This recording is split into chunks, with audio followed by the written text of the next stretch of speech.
ఉయ్యల్లో కొండనయ్యకు గొప్పిళ్ళు ఆది లక్ష్మి అలమేలమ్మకు అందమైన గొప్పిళ్ళు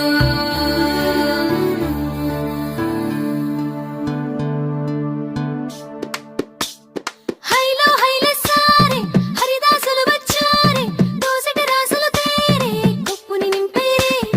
దూడు బసవడు చూడే వాకిట నిల్చున్నాడే అల్లరి చేస్తున్నాడే సందడి మునగాడే కొత్తన్నుళ్ళ అజమాయిషీలే బావ మరదళ్ళ చిలిపి వేషాలే కోడి పందాల పరమళ్ళే తోడు పేకాటరాయళ్ళే వాడ వాడంత సరదాలై చెంతులేసేలా భోగి మంటలే గణ గణ గణ గణ గంగిరెద్దులే